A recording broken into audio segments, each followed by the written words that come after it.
Internet पर सच्ची खबरों के मुकाबले में अफवाहें ज्यादा तेजी से फैलती हैं और ऐसा कोई रोबोट्स नहीं बल्कि इंसान ही सोची समझी प्लानिंग के तहत करते हैं। अमेरिकी university Massachusetts institute of technology के तहकीकदानों ने 2006 से 2017 तक समाजी राब्ते की वेबसाइट ट्विटर पर सारिफीन की जानिब से की गई 1.25 लाख ट्वीट्स का तज्जिया किया। तहकीक से पता चला कि झूठी खबरों को बगैर तस्दीक किए 30 लाख अफराद ने 45 लाख बार ट्वीट किया। रिपोर्ट में मजीद कहा गया कि अदादोशुमार से हासिल होने वाले नताइज के मुताबिक हर 1500 अफराद तक गलत खबर दुरुस्त खबर के मुकाबले में 6 गुना तक जल्द पहुंच जाती है। ट्विटर पर गलत खबर को रीट्वीट करने के इम्कानात 70% ज्यादा हो जाते हैं। इसी तरह दुरुस्त खबर के नतीजे में गलत खबर के जवाबात भी ज्यादा आते हैं। रिपोर्ट में ये भी बताया गया है कि हैरान कुन तौर पर ट्विटर पर जिन सारिफीन ने गलत खबरें फैलाई उनकी फॉलोइंग बहुत कम थी। ऐसे सारिफीन के अकाउंट्स गैर तस्दीक शुदा और वो ट्विटर पर ज्यादा फाल भी नहीं होते थे, लेकिन सनसनी फैलाने के लिए गलत खबरें फैलाने का बाइस बनते हैं। सबसे ज्यादा गलत खबरें 9/11,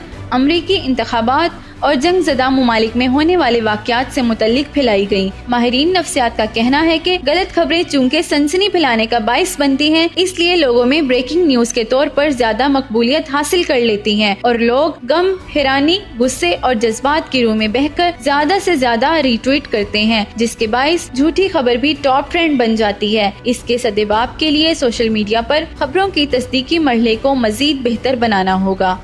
मजीद इस तरह की इंफॉर्मेटिव वीडियोस देखने के लिए हमारा Facebook page value HT TV जरूर लाइक कीजिए। अपनी मेजबान अनसब नाज को इजाजत दीजिए। अल्लाह हाफिज।